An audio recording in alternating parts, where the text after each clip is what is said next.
So yeah, we can go ahead and get started. The topic tonight is practice. And as requested, we are going to do some meditation at the beginning here. We'll try a few things to kind of get into it, and then I'll let you guys go. We'll sit for about 10 minutes, all said and done, and then we can start a discussion.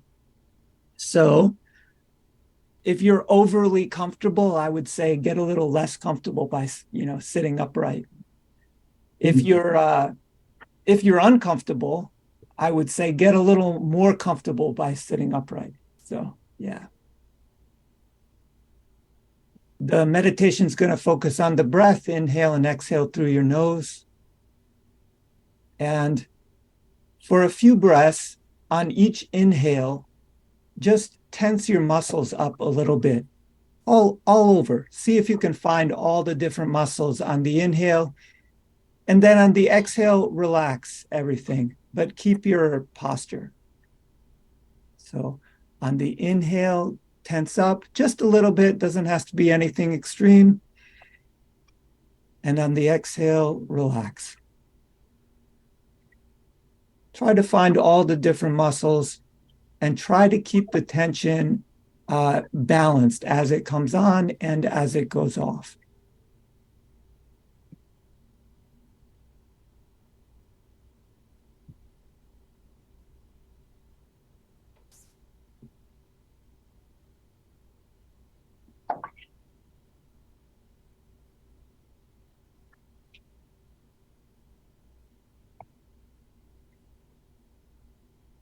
Okay, now continue to breathe normally, just with relaxation, and scan the body looking for any excess tension. When you inhale, breathe into the excess tensions. And when you exhale, release the tension, kind of redistributing it to maintain your posture with ever deeper relaxation.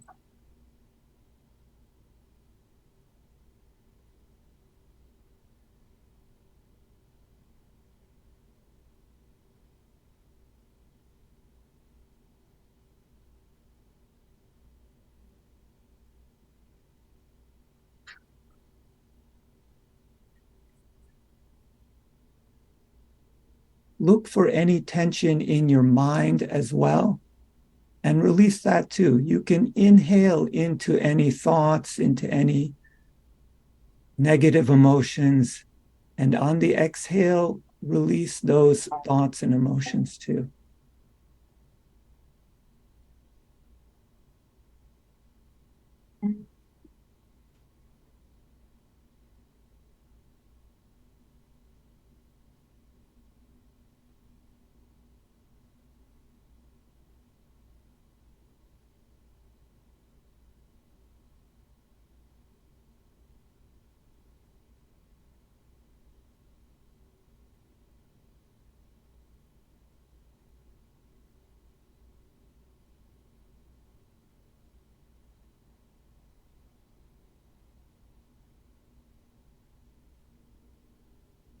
Good. Now breathe freely and focus the awareness on the breath. There's no need to count. Just follow each inhale and exhale.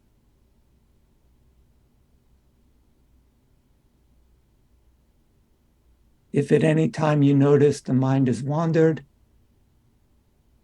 just gently bring your attention back to the breath.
Good.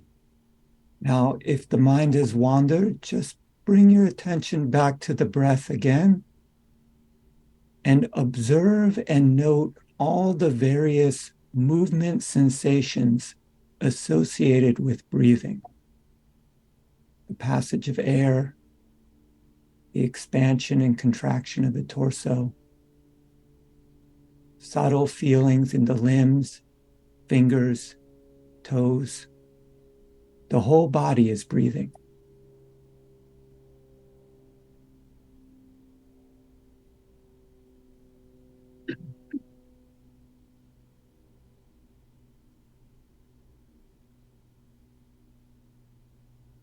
The visual field and the mind itself moves with every breath.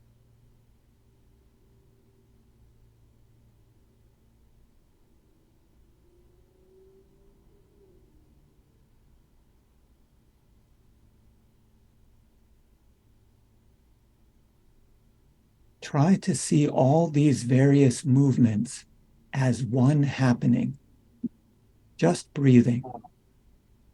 Everything is just breathing. Everything is expanding and contracting. You're not even doing it. All of this is just happening of its own accord. Just let it happen.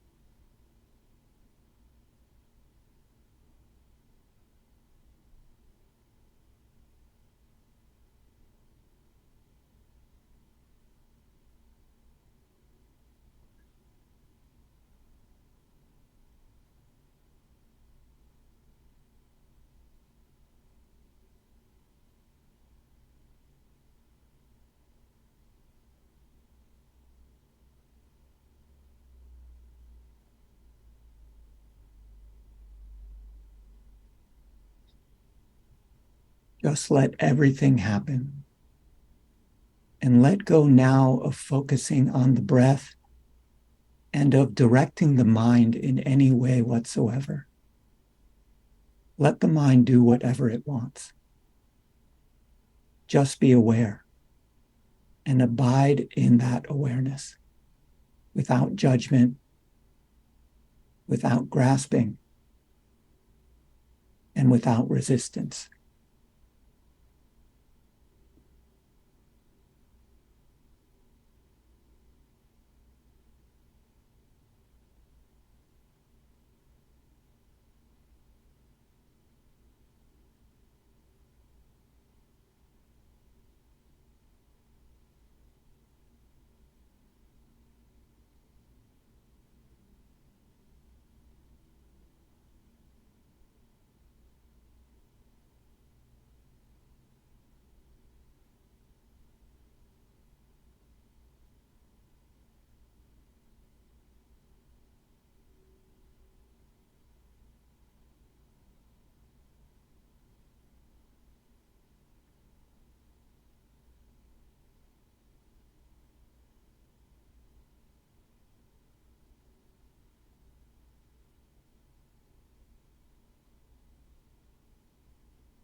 So as we conclude this meditation, don't rush.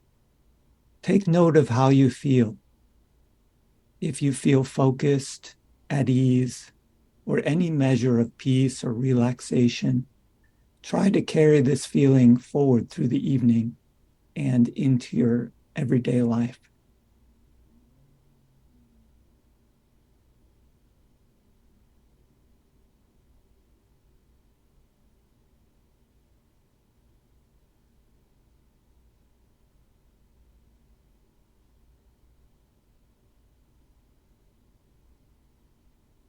Okay.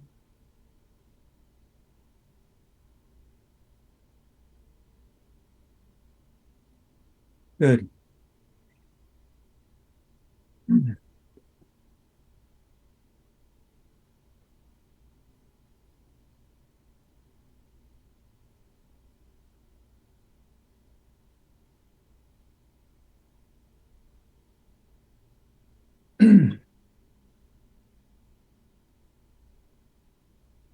So, without our host, Bruce, I think, there's a few things that I can talk about with regard to practice, and then we can um, open uh, open it up to questions. Oh, sorry. Geez, I just got home. Oh, no worries. No worries. We've been meditating, Bruce. Gail, it's all right. Okay, I hung up with him. Good to Okay. know people can make mistakes too. Of course, of course.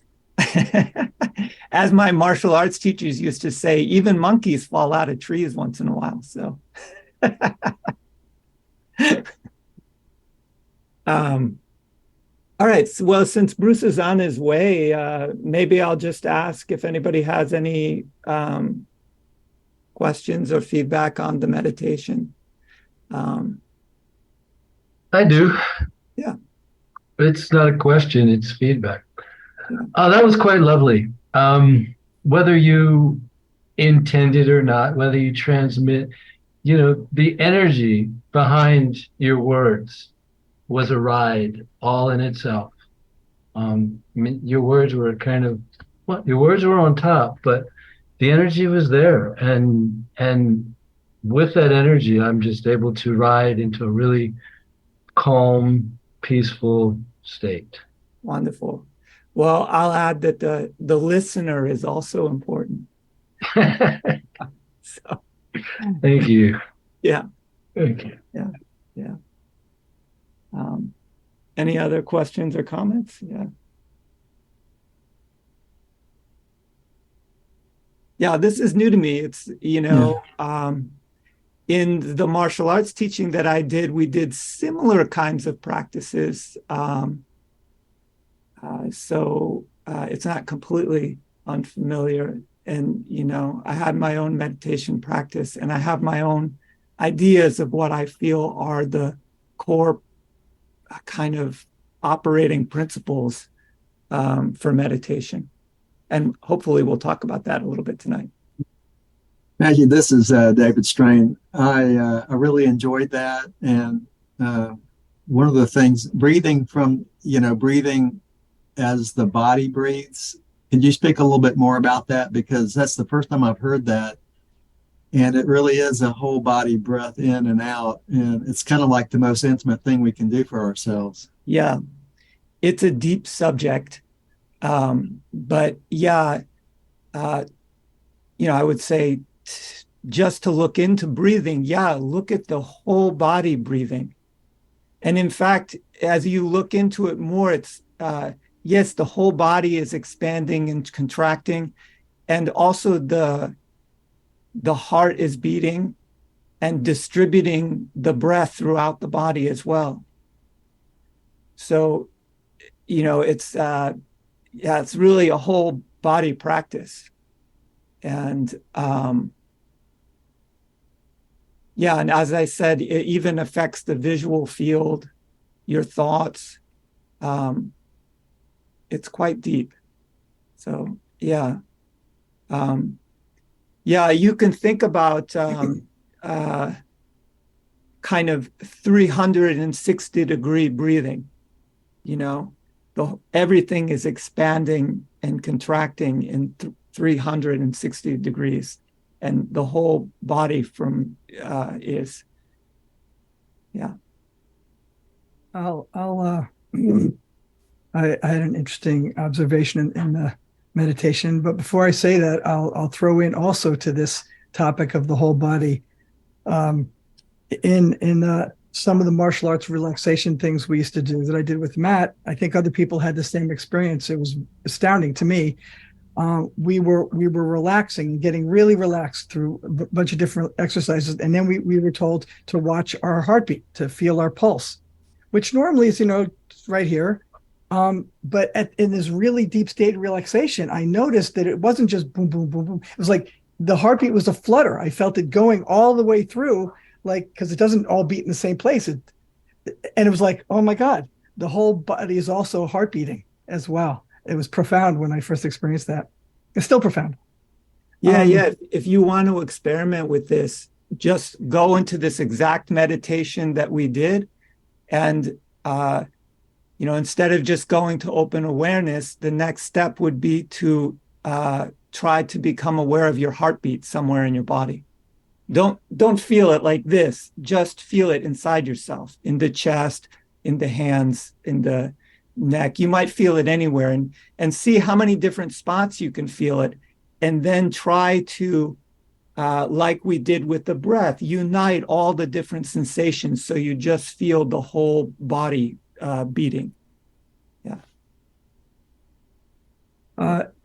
I feel a trend here in the conversation. I think I'm going to hold my comment to let this one ride for a little longer. So I'll just say for right now that, and I've also always felt that this sensitive but acute focus on the body really seems to create a sense of presence and immediacy that just sitting and doing one thing with the breath, it's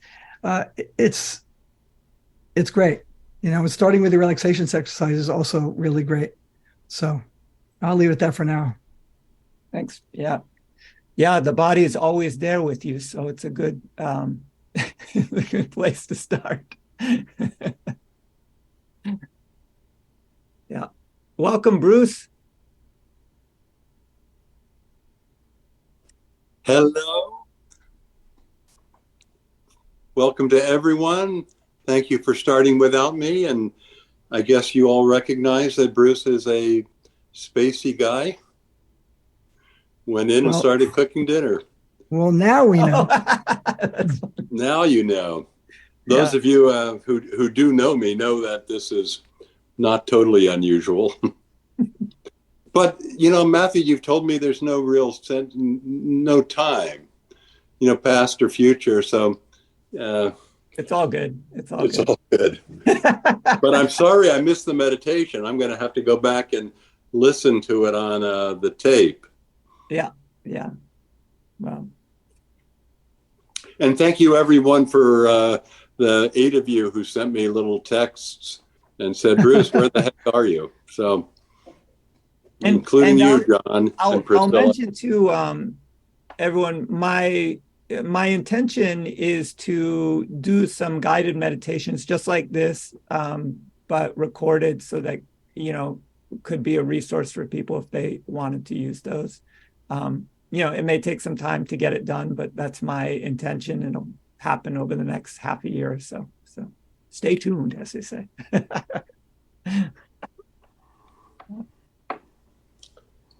So, Matthew, not having heard the meditation, but knowing, having talked with you yesterday,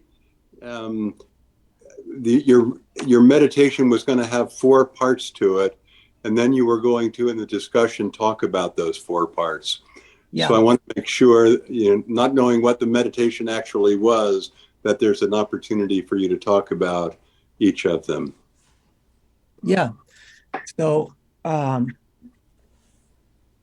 as I said, when I started thinking about how to teach meditation, not coming from any particular tradition myself, I just kind of, well, I looked at the traditions that I did come from, which were like martial arts and things, but I kind of looked at the meditation practices that I had done, which I had sort Sorry. of gotten from a wide variety of different sources, you know. And I asked myself, what is the core meditation practices? Because there's so many, right? There's so many different instructions for meditation, but it's all meditation. And so I just looked at a lot of the vast variety of practices and said, what are the underlying themes? What is the core? And so I came up with what I think are basically four core practices in meditation. And really, and then the more I thought about it, I thought these are really the core practices in all spiritual practice, not just meditation. They kind of take different forms, but it's a kind of through line that you see in all practice. And those four aspects are focusing the mind, you know, with the intention of developing concentration or one pointed attention, or, you know, all of these things speak to focusing. The second is observing. So once you have some focus, now you just really start to look at what is going on. What is happening? What am I experiencing inside and outside? And the third element is what I call manipulating or doing. So any practice in which we try to manipulate or create certain states or change states that are, for example, practices that transform negativity would be a manipulation kind of practice.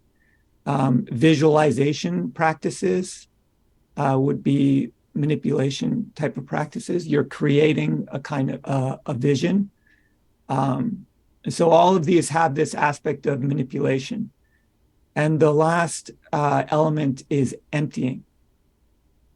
This one's more difficult to describe because emptying is just emptying. Yeah.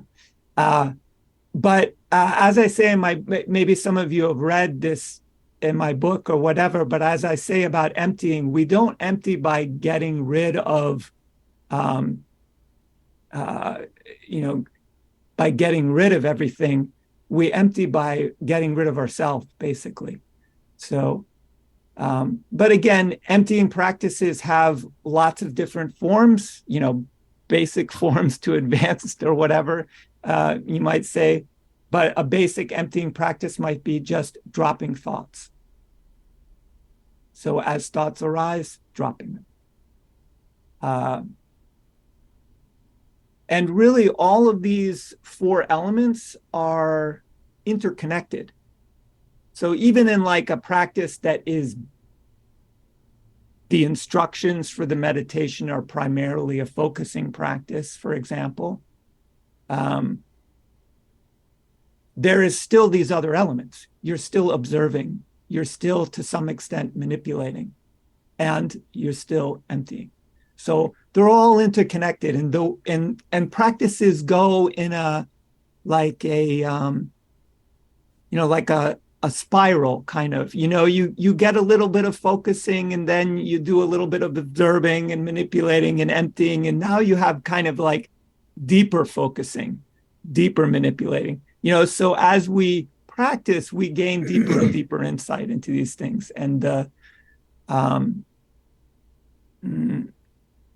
yeah, and that just continues basically until really final emptying or full emptying.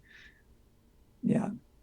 And so in the meditation that we just did, I tried to include a little bit of each of these elements.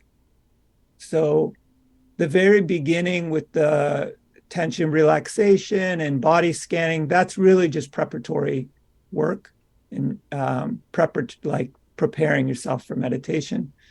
Then the first instruction was just focus the awareness on the breath. This is classic focusing practice, and if the mind wanders, bring the attention back to the breath. That's all. The second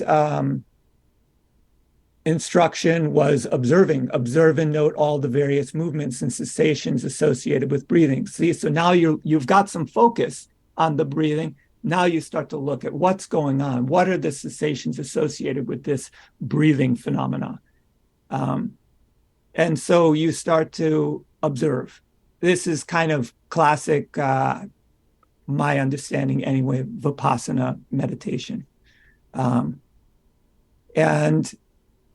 the third instruction was to see all the various things that we observed as one happening.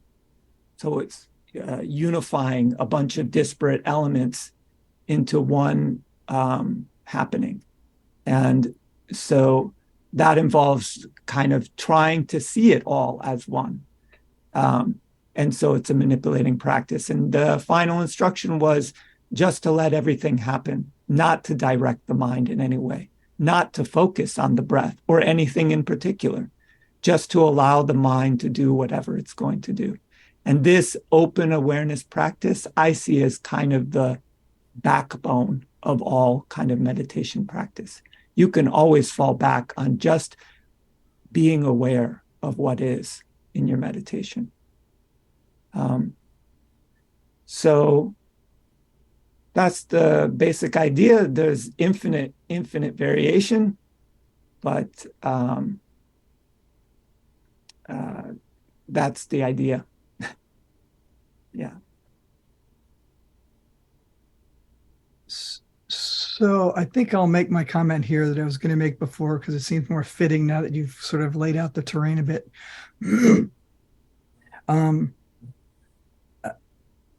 It's actually kind of profound to just say, and at the end, just let it all just be, without judgment, without craving, without aversion. It's like, it's easily said, but it's also doable. And there I was. And I've had this experience. I imagine everyone has. I describe it a certain way. Like it happens usually when I'm on retreat, where I'll get so quiet that I can hear the thoughts coming before they're fully formed. And I actually hear it or perceive it as like a symphony orchestra tuning. And it's all this, it's the cacophony, like everyone's tuning their own thing. It's just like this rumble of notes, but it's not an anything yet. And I felt that coming up with judgment. I wasn't actually judging the fact that my leg hurt and I was over focusing on that or whatever, but I felt it coming. And it was really interesting to just be aware that there's this other thing that's not fully present yet, but it is there, And I think because of the order in which we did those things, that was a little bit more observable to me. And I'll also just say, because what you just said, that number 3, observing, letting go of everything else and just letting things be, is itself a letting. It's almost like 4 is already feeding into 3. Yeah. You know what I mean? Yeah, like you can't even do 3 if you haven't started to let go of yourself yet. Right. That's why I said they're all interconnected. Even from the beginning, from focusing, there's an element of focusing that's empty. You have to let go of even just sitting down to meditate. As I've said before, is a type of ascetic practice. You're already denying yourself. You're already letting go of yourself by denying yourself other activities. So yeah, they're all interconnected. You can't do any of them without the other ones. Yeah. There's kind of an order, but yeah, they're all interconnected. It's almost like the thing you said about breath, like you're breathing in all directions. The same thing for the whole practice. Like you're practicing in all directions. Yeah. Anyway. Yeah. And yeah, about thoughts bubbling to the surface or judgment bubbling to the surface. Just like when we talk about dealing with stress or anger or negative emotions, the practice is always to try to notice these things earlier and earlier and earlier, so that you can let go of them before they build into a big catastrophe, of the mind. And so that's why, when you calm the mind, you can start to see these things and notice, oh, that's already happening. It doesn't have to come into a full-blown conflict, internal conflict about judgment or whatever it is. You can notice it when it's just really small, and let that go. Yeah.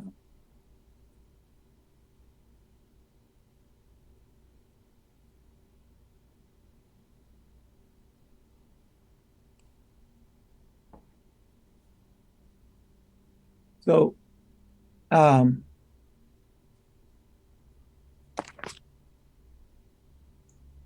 maybe I'll talk a little bit about how these elements are not just present in meditation practice, but if you kind of look with an open mind, you can see it's in all spiritual practice, that it's a kind of through line.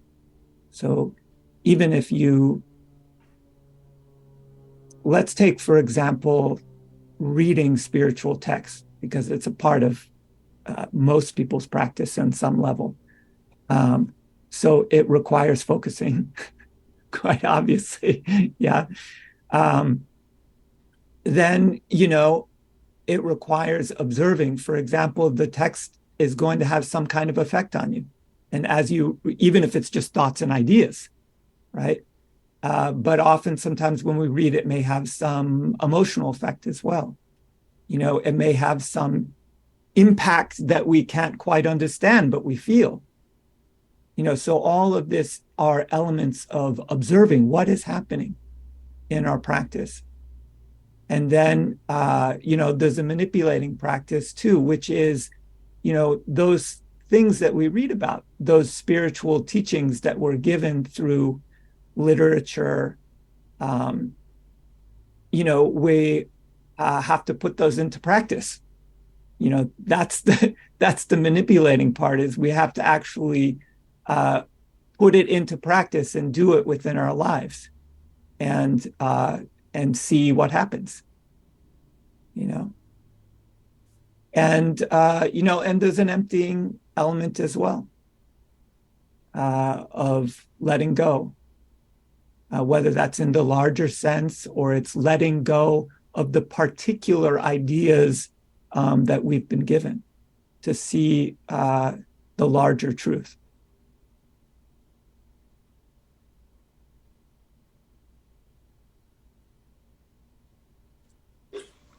So Matthew, you've described your style of teaching as being disruptive. Can you really, and I appreciate that about you, can you just talk about that a little bit more? Yeah, I mean,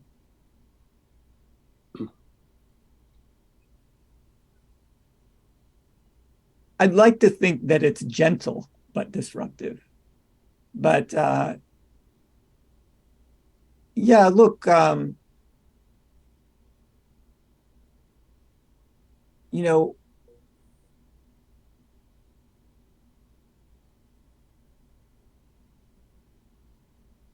we're all holding on to things,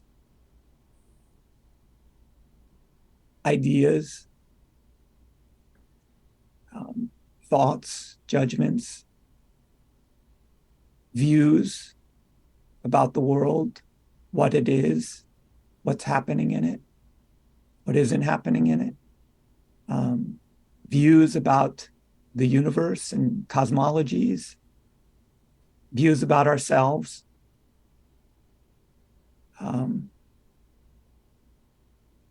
conditioning, conditioned views. And so, I wouldn't say, Bruce, that just my style of teaching is disruptive. I would say the spiritual journey itself is disruptive. Its aim is to disrupt you, to disrupt your view, to overturn things, to turn you inside out.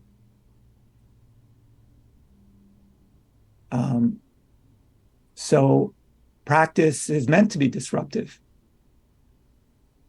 I went to a talk by Tulku Jigme Rinpoche, and something he said really struck me, which was sadhana, or spiritual practice, is not meant to please you.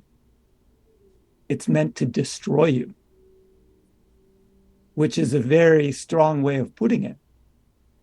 But that really resonated with me, and especially with my background in martial arts, because we got the same kind of message, But yeah, I also say, for example, the real teaching is disillusionment. That we're meant to be disillusioned of our ideas, of our views. Why? To discover the truth. And so that disillusionment is disruptive. It disrupts one's view. It can disrupt one's life.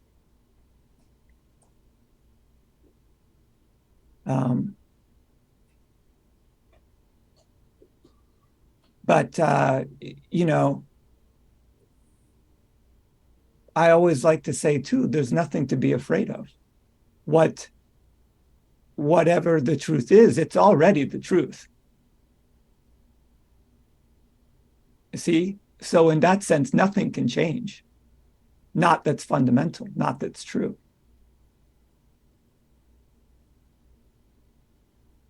So nothing real or nothing true can be gained or lost.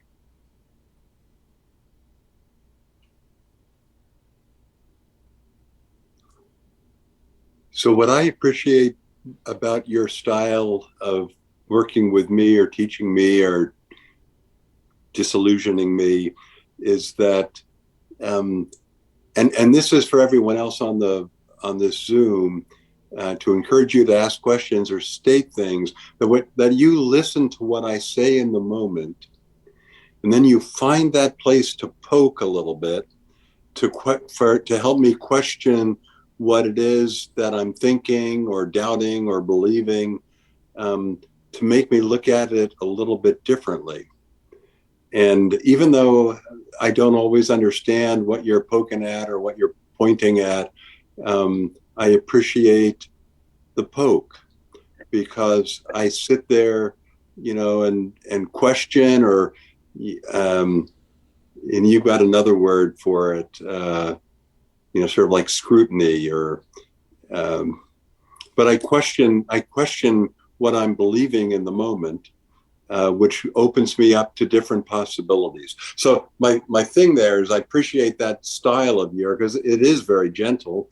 You're just pointing at me. So if any of you, so this is really to encourage everyone, if you want to get the maximum of the Zoom, talk to Matthew.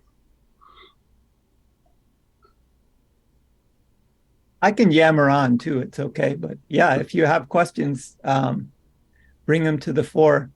And if not, I have another thing we can talk about too. Maybe I can show you. Well, I'll ask a question. Yeah. So the concept of the real teaching butts against the concept that there's nothing to teach and nothing to learn. Just wake up. Could you talk about that a little bit? Yeah, I can. And it seems really paradoxical, right?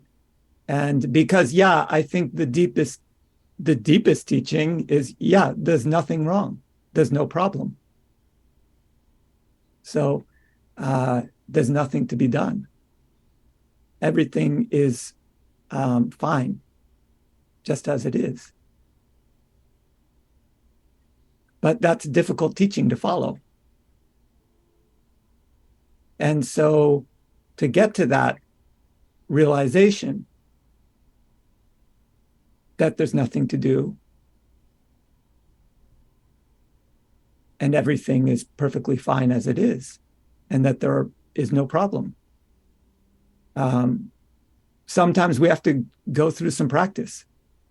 And I think the way to think about this is here's how kind of I would describe it. Why practice? Why put forth effort on the path? Is we have all these kind of karmic forces at work in our life. You know, we have various ideas that have come to us through our experience, various ambitions, various desires, and we're chasing those things all over the place. And one way or another, we need to get to the end of those strands, get to the end of those paths. And we do it through living, of course, but practice is a way to try to engage in this process directly and maybe accelerate it so that you can get to this point of emptying, of letting go sooner.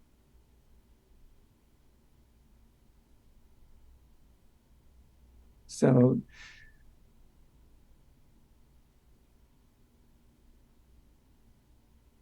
the thing about just wake up, I mean, sure, but it doesn't work, to just give that instruction. People need something to chew on.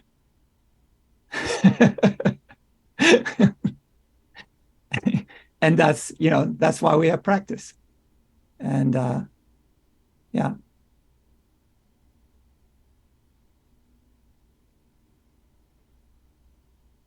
Yeah. And there's a wide variety of practice too. Ultimately, I would say practice is the entirety of our life. So see, it's really not anything we're not doing already anyhow. Just by living our life, we're doing some kind of practice, whether we admit it or know it or not, because we go through things. And they change us. Yeah. So, yeah, we can go deeper into that unless there are more questions on meditation or practice in general. I'm curious about the purpose of practice for all of us here. I remember sitting at the Center for Sacred Sciences some years ago and asking, why do I want to wake up? So I'm curious for us here to share what is our motivation?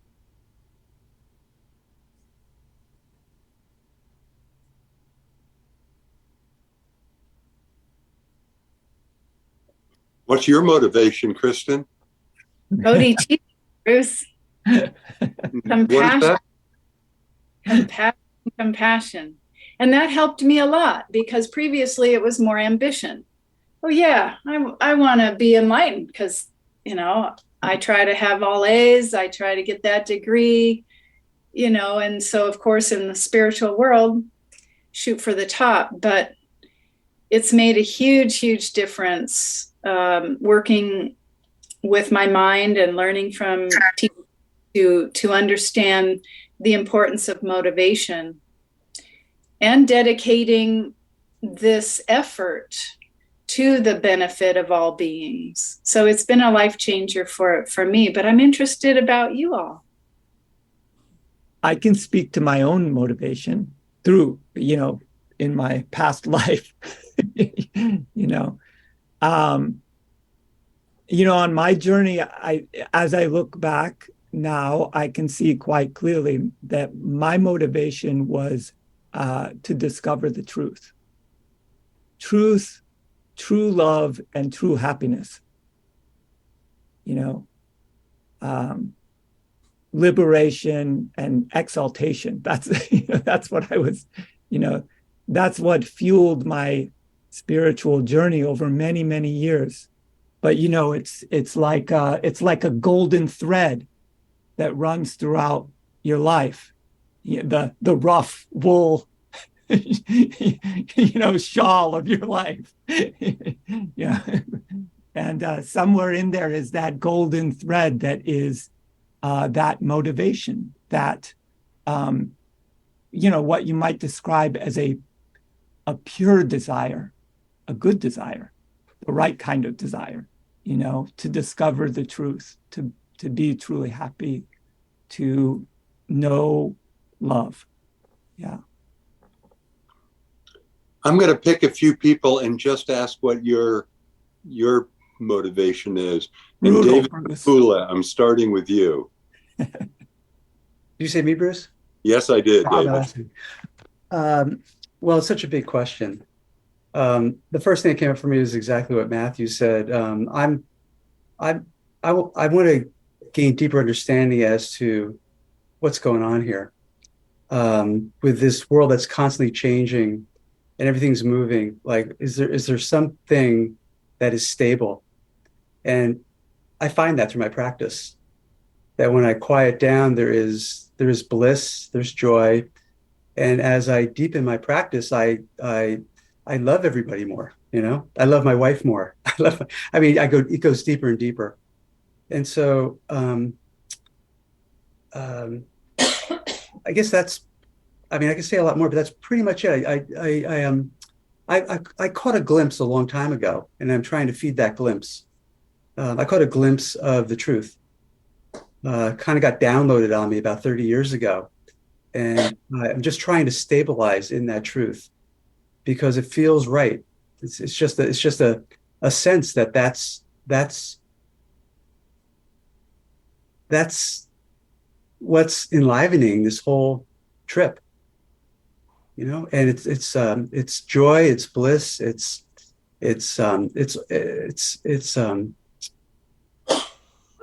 constant, it's stable amidst everything that's so unstable. It's an anchor. Yeah, I think that's a common element in that thread, that search for something stable, something that one can truly rely on. Yeah. Thank you, David. That just reminds me how much I want to spend some more time with you. Hey, Barry Noble, you're next. Thank you, Bruce. I like the vow to fully awaken my heart and mind, not only for my own sake, but for the sake of all beings.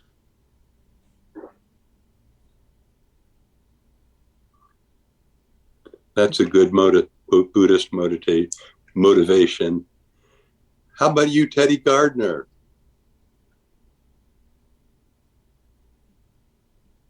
Oh, perfect timing. I was going to just try to write something in the chat because I have to leave in a couple minutes.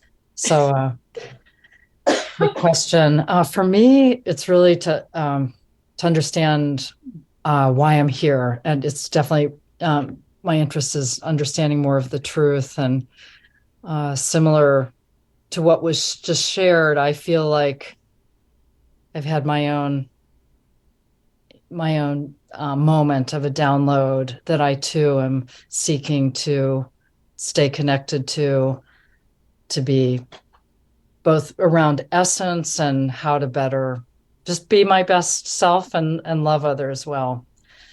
But stay more connected in what I understand to be how I hold God or oneness, so. Thank you very much for the meditation and all that you're providing. Thanks for coming. Glad you could make it. Yeah. See you later, Teddy. Hey, Dennis, how about you?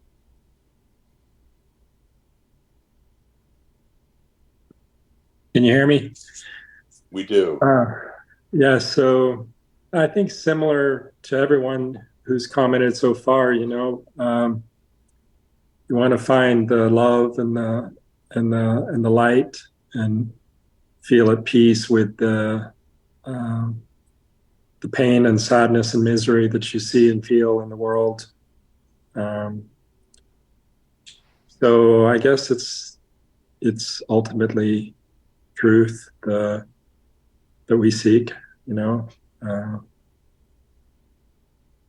So I guess I just seek the peace with that comes with the ultimate truth, I think. I think, hearing all these is very interesting, because what I hear is, although the words are sometimes different, there is, even within those words, a kind of golden thread, that they're all aimed at a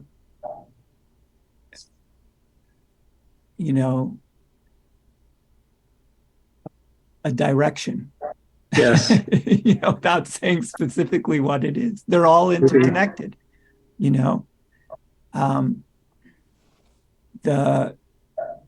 the truth of oneness is the source of compassion and of the desire to aid all beings, because all beings are one being. And this truth is also the source of the peace and the love and the happiness. So there's all these different ways of saying it based on our particular experience and our particular path. But it's really all talking about the same thing. Yeah.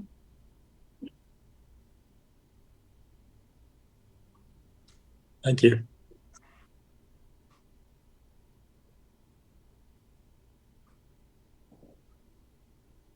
I'll share a tidbit. I think I shared this with some of you, but I share this story because partly I trust all of you. Haven't met most of you, but through the Zoom, I just feel the energy. And this is a very sacred moment. It just taps into the oneness that I think is really understandable. This was, I believe, in like 1988. I was walking in my home, and I walked in front of a mirror, and I was in front of the mirror. And then by the way, I wasn't high on drugs or anything. It was totally clear. And I looked in the mirror and I didn't see me. I saw my brother Jay. And I kept looking and all I saw was him for real. And immediately I had this flash of insight that no wonder you love your brother so much. You are your brother. And that was a profound moment for me, that it was a real blessing that gave me concrete evidence of the oneness. And I don't share that too often because it's very sacred for me, but I do that in the context of the conversation we're having right now. And it's real. It's real. But probably like most of you, I kind of go in and out of that consciousness, and I'm trying to stabilize. That's why I practice every day. I'm trying to stabilize that consciousness more fully, because I feel like I've been blessed with that awareness, and it's my duty almost to deepen my relationship to the truth. Yeah. Thanks for sharing that story. Yeah, I think so many people have had experiences that point towards the truth and spur us on this journey or on this quest, for the truth. The experiences themselves point. They say, hey, as you said, it is an indication of that oneness. Yeah. It used to be harder for me, but now it's not so hard. For instance, it was easy, like that experience with my brother it just happened. But for me to feel like I'm one with Vladimir Putin or someone like that, it's actually, I mean, there's layers of that, but it's not that hard to be there because it's real. But I'm just kind of putting that out there because if it's real with my brother, or it's real with my wife, or it's real with you, it's real with him as well. Mm-hmm. And so that's part of what the practice is about, right? Is to offer that to everyone. Yeah, this is a classic practice of trying to bring larger and larger spheres into your compassionate envelope, Purview. Including people who you don't really care for, or people who may be doing bad things, people who may be causing suffering, all those people have to be seen as a part of ourselves and part of the whole. As far as, stabilizing, a lot of people, I think, have this experience of vacillation or feeling like they're going in and out of realization or in and out of the truth or in and out of some kind of awakening. And to that, I would say, somebody earlier spoke about, looking for what's stable. So whatever is flitting in and out isn't stable. So look for that which is stable and let things that flit in and out. Don't grasp on to bliss. Don't grasp on to any particular state. All relative states come and go. The truth alone is eternal. So look for that which is stable and present in all states, including negative states, including unpleasant situations. Why don't you just tell us what that is, Matthew? I can't. Oh, Bruce, you still have that timeline you're trying to meet. I know. But passed me by. That's the thing. It's no particular thing. It's because if you think about it, if you're philosophically oriented, anything that's particular has limits. So we're looking for nothing. Yeah, but not a thing, nothing. You're looking for a real no. You're looking for no thing. That's right. You're looking for that which is not particular, that which is unlimited, which is unbound, which is ever present, which is timeless, not limited by space or time.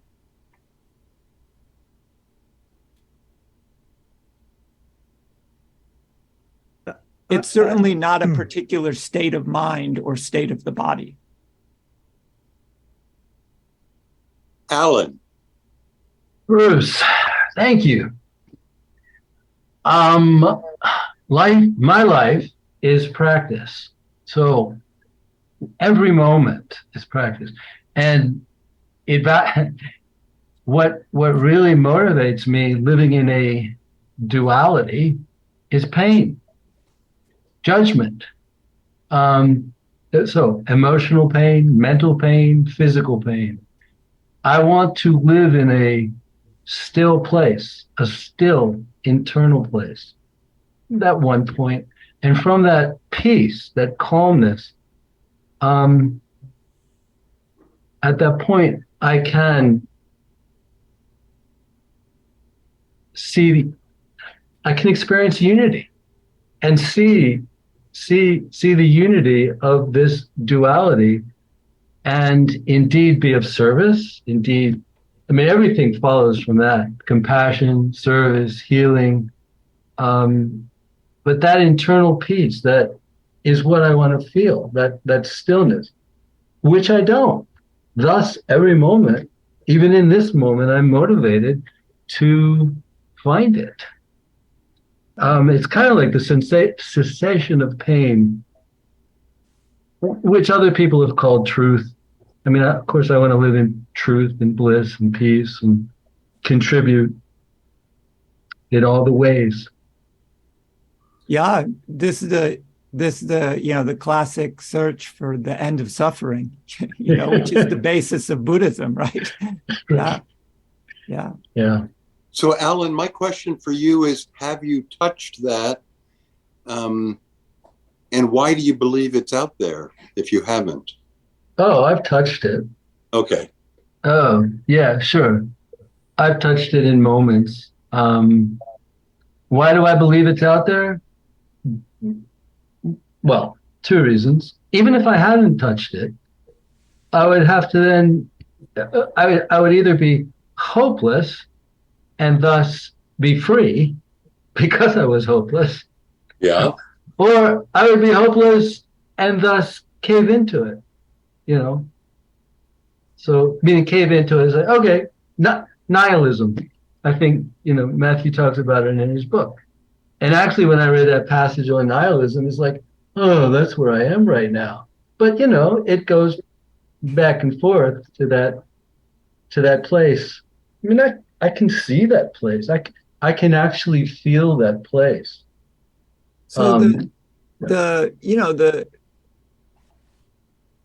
the crux of whatever, this is a good segue into, difficulties that we experience in our practice. Because we may be practicing and run into a wall, run into a dead end, what seems like a dead end or a wall, or we can't get past a certain point, or we've glimpsed that piece, we've touched it, or that stability, or that compassion, but we can't quite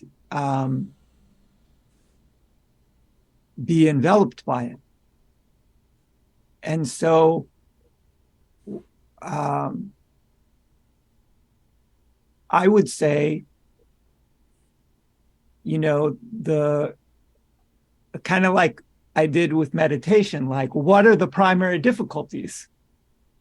What are the crux? What's the crux of the problem? And that is, in some way, we hold something separate. We hold something back. So like Alan, like I say in the book about nihilism, there's two, or actually maybe this is the book I'm writing now. So maybe I haven't read it. If you're so nihilism is a difficulty that many people run into in the spiritual path. Why? Because it gets people to look, and when they look, they might start to notice emptiness, and this emptiness can lead to a kind of nihilism, right? But so that people have this view, well, nothing matters, everything's empty, but by the way they say it, you can tell they think they matter. See? so nothing matters, but I do, right? Yeah. So now the individual ego self is left in a meaningless void of a world. Of course, that's called nihilism. Yeah, so you can see how that's potentially dangerous, actually. People can fall into a well of depression or of dark thoughts, and so how does one get out of that trap? Because it is a trap.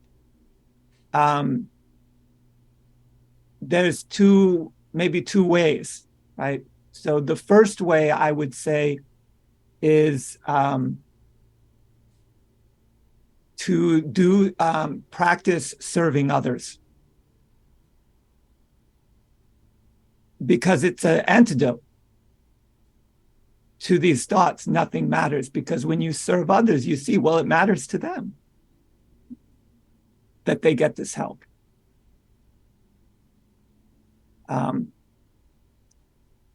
So there's all of these ways where maybe particular problems have antidotes by particular practices. So serving others is a good practice for somebody who is maybe overwhelmed by thoughts of nihilism.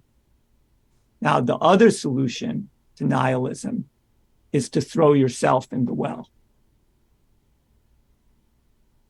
So if you can throw everything in, if nothing, really nothing matters, not even you, not even your life, then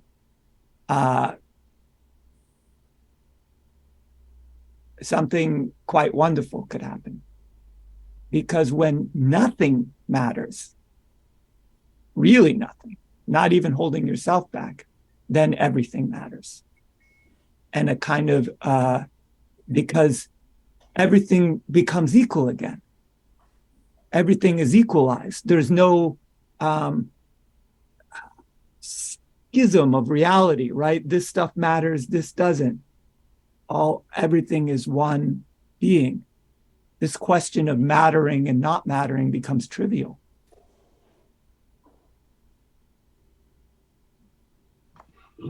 And a deeper truth takes hold.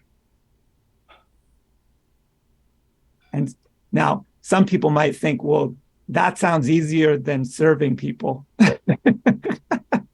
I'll just throw myself in, but it's not easier. It's not easier. It's so hard, in fact, that we might need some assistance through a practice, for example. And guess what practice could be helpful? Serving others. Yeah. I think I have my feet in both of those paths. Yeah. Kind of like this way and this way. Yeah. Yeah. Keep going. Keep going. Oh. Yeah. No choice.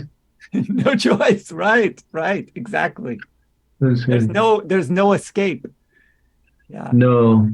Yeah. Debbie, I want to greet you. Welcome. I'm wondering if you have any questions or thoughts. Not to put you on the spot. Thanks, Bruce. I feel like a lot of this is just way beyond where I'm at in my practice. So I'm just listening, and a lot of it is making me recognize that I'm grateful to be on this path, and that I have no idea when I'm going to have some awakening or an awareness. And it may not be 20 years from now. It might be, after I get off this Zoom meeting, who knows, right? And so my motivation for getting into this was to be relieved of my suffering. So I've learned a lot, but I'm still there, and so, but each day seems to be, and I don't know what I would call it, more of an I'm developing more of an awareness of, like this, being a little bit separate from and observing, like, oh, that's what's doing. Oh, I'm doing this now. Is this right? This may not exactly be right speech, those sorts of things. And so I'm loving it, but, I feel like a baby. That's okay. The awareness is already there. Mm-hmm. We all have. You have the heart of service too, Debbie. Mm. And right, the bodhicitta is important to me. Yeah, and truthfully, just as you said, there's no real way of knowing where we are on this journey. Right. Seeds are planted without even our knowing it. And they start to germinate and grow without even our knowing it. you know. So much of our journey can happen depending on the person, I suppose. Much of my journey happened without me even knowing I was on a spiritual journey. There were periods of my life where I thought I was, and there were periods of my life where I thought I was not, but I was on it the whole time. You know, so, yeah. Hey, John, do you have any comments or thoughts? That's you, yes. Yeah, I think I can unmute him. There. I think I'm unmuted now. Well, thanks, Bruce, and certainly thank you, Matthew. I don't think I know anybody else on the Zoom, and I don't think anybody else knows me. So I've been pretty content to be my usual quieter listening self. And your question, Bruce, was tell me again what the question was specifically. Well, I don't even remember, but there you go. There you go. I'm just giving people a time. I like the idea of getting everyone involved just a little bit. And, okay, I'm good with that. Thank you. Yeah, I'm good with that. Thank you. Yeah, otherwise, I'd sit here and listen. Probably, I wouldn't know what to say. But anyway, so I will say by brief introduction that I haven't had a spiritual practice outside of my church for a long time. And did have one pretty deeply in my San Francisco anti-war hippie 1960s days, and still have my meditation pillow from that. And since we started these Zoom things and developed a real Alan Watts, I've mentioned before here, just had a real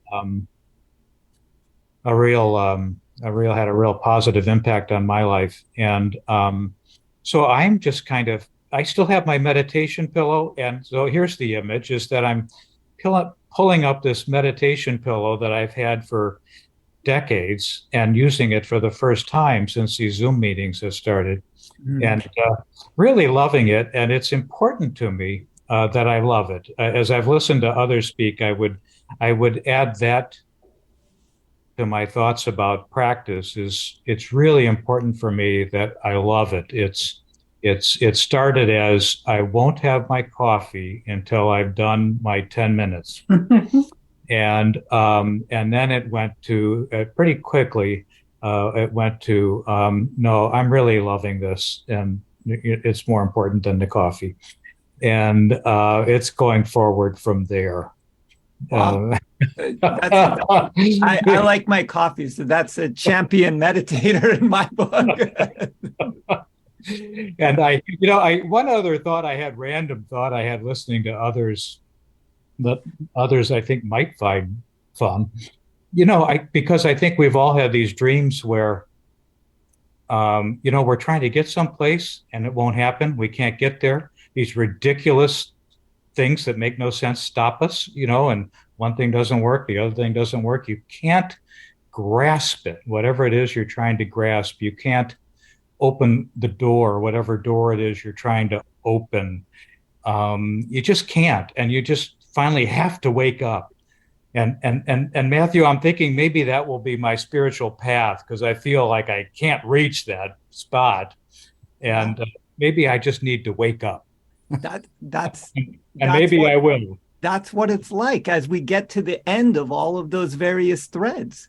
It's like you're tracking them all down. Is it this door? Is it this door? Is this where I find the truth? Is this where my happiness is? Is this where peace is? Is this where the end of suffering? We have all of these paths where we're like, tracking them all down to see, and they all eventually come to an end. None of them work. None of them work. None of them really work. But we have to track them down to know for sure that they don't work. See, that's why we can't get out of it, because if we just ignore it, we won't really know, does it work? We have to know that doesn't work. And eventually we come to the end of our practice where all of those various things have been tracked down and nothing works. And that's really the doorstep, the gate.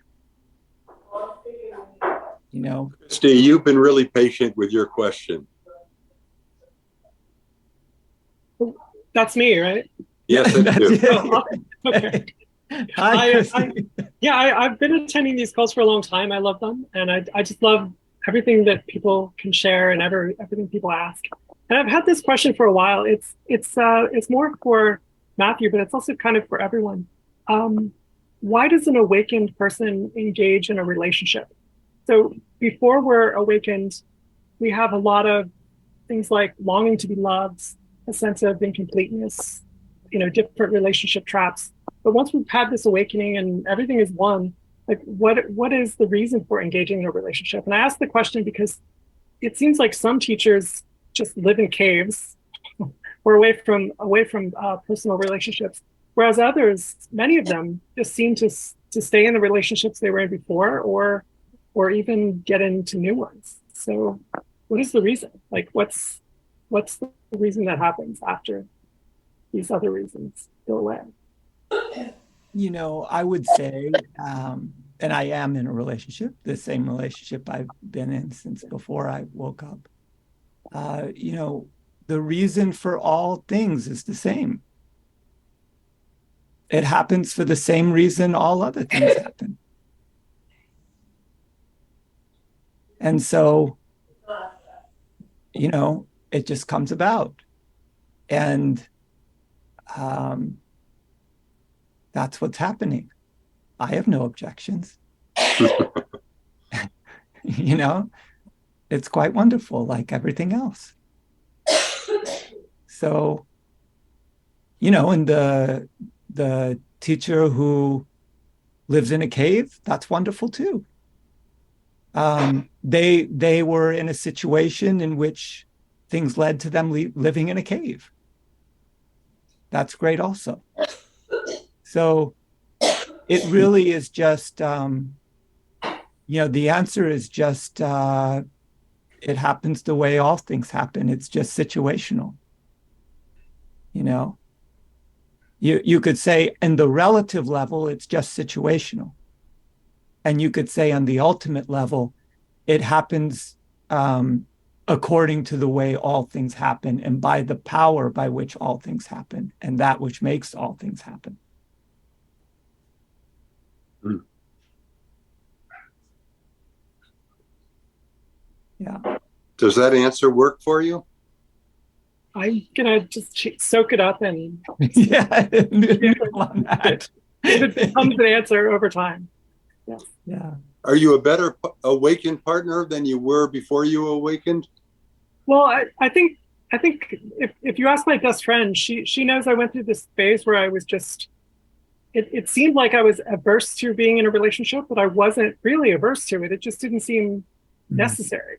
And it was just a strange thing to kind of have all of these other illusions fade away. The other reasons why we chase relationships just kind of fade away, and to not be left with something new. Yeah, that is true. That awakening ends chasing anything. I'm not chasing after anything. And that used to very much be the case. I was chasing after all kinds of things, and I was on a desperate search, to find happiness, and like a lot of people, I tried to find that happiness through relationships, but as many people maybe have already discovered, that doesn't really work. Happiness comes from within. It comes from the truth. It comes from God. And so the more you become aware of that higher power, the less interested one becomes in chasing after anything at all. Because everything's really taken care of. There's nothing to worry about. Why chase anything?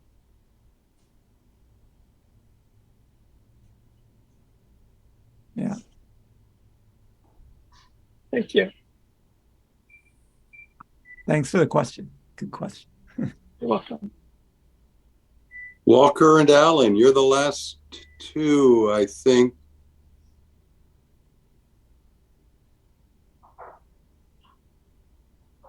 Yeah. Hi, everybody. I'm interested in meditation and awakening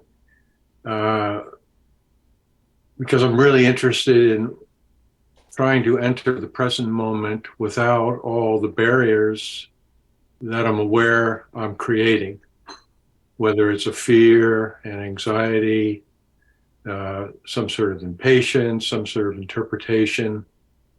And I can get pretty frustrated sometimes because I'm very aware that I'm just constantly putting up this talk in my head, which is shaping the entire present moment rather than just letting the present moment be what it is. And I'm not really talking now about, an isolated moment of meditation, staring at the wall or whatever in tradition, but actual out in the world. And for me, a lot of times it's either in relationship with humans or very much out in the mountains and the rivers and the forest. So that's kind of a lot of my aspiration.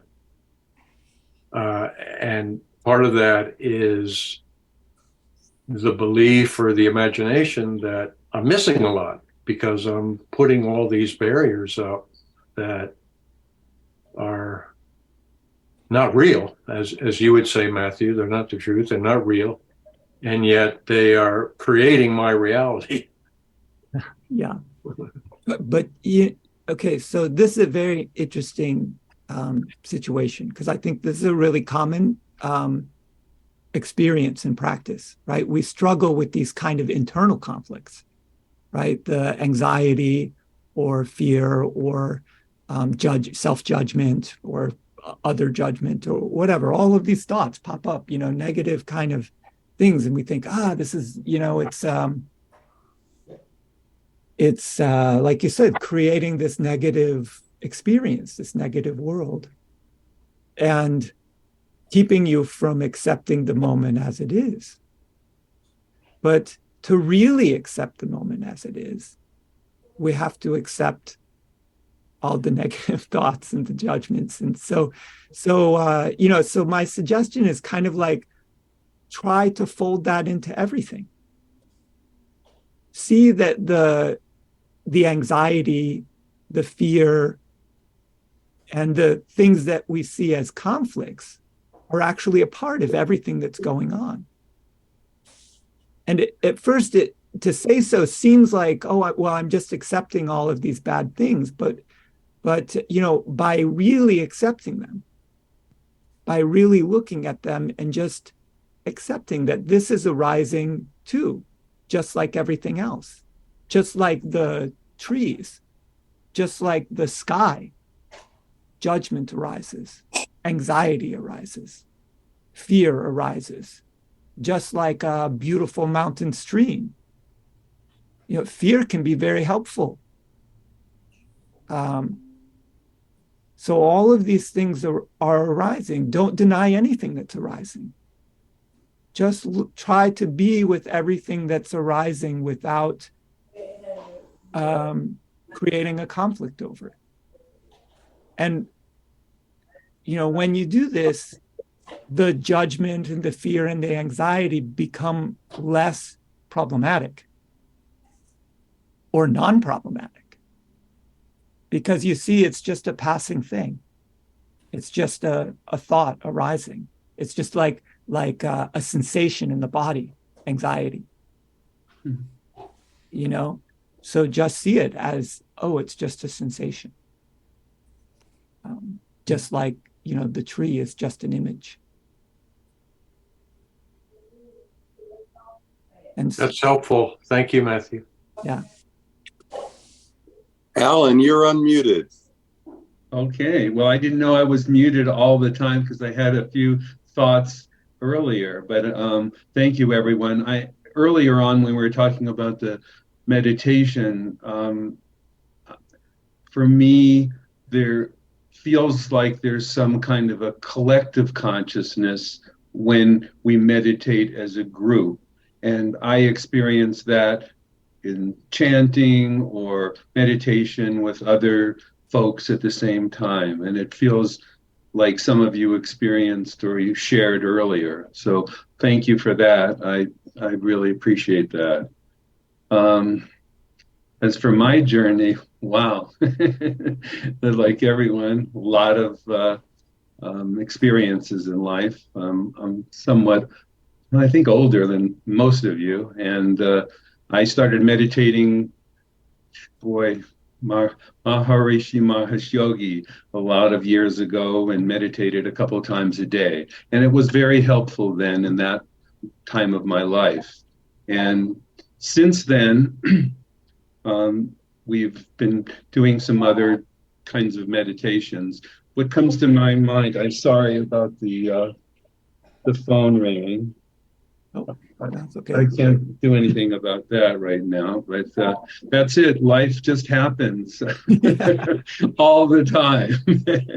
And most of my life, I really believe that I have followed, I don't know if followed your bliss, but I've been a very happy person, and I've been experiencing some different kinds of feelings these days, going through a lot of physical pain.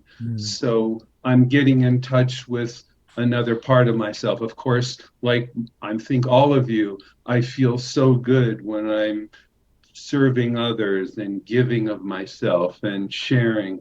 It just feels so good to be a part of that, and let go of some of what's going on inside of me and just be pure love. And I think all my life I've just wanted to, it's kind of funny, but it's somewhat hedonistic, but I had to come up with some universal principle for my life. And at one time in this workshop many years ago, and my battery is going to leave in a second, but it was to experience as much joy and bliss as I can and share it with others. And that was what I've tried to live my life, that doing so. And quite a bit of the time I have, but lately it's been very challenging. So thank you for living that life. Yeah, that's a wonderful way to live. And I'll say on that thought, because you mentioned maybe it sounds a little hedonistic. I remember a talk by Alan Watts, who one time he was saying, if you were really selfish, absolutely selfish, you would be the most selfless person in the world.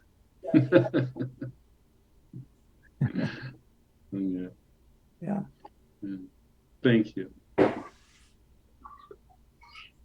That is our hour and a half, folks. But let's see if anyone else has got any closing questions or comments. I liked having everyone contribute, say a little bit today. That was nice. Yeah, thanks for poking people, Bruce. Yeah. Yeah, it's great. It was great hearing from everyone. Thank you all for all your comments and questions and for your practice and your life. Wonderful. Larry, were you about to say something? I was going to say it originally reminded me of high school and why I sat in the back of the class. Yeah, me too. Yeah. I didn't want to be called upon. Yeah. That's you were the provocateur, Larry. You were the instigator. Thanks, Larry. Yeah. Anybody else have comments? Admitting there. Oh, David, you're unmuted. Are you wanting to say something? Oh, I just want to say thank you to everybody, and particularly Matthew. Thank you so much for giving your time again. and Bruce, thanks for hosting. But just really appreciate, Matthew, your generous time you're sharing with us on a fairly regular basis. Really appreciate it. My pleasure. And we're all sharing it together. Mm-hmm. Yes, thank you all. As do I, Matthew, and everyone. Definitely. Very grateful. Yeah. Thank you, everyone. Thank you. Many blessings. May we carry this peace and awakening energy further and further and deeper into ourselves, and share it broader and broader with each other and everyone we come into contact with. Many blessings.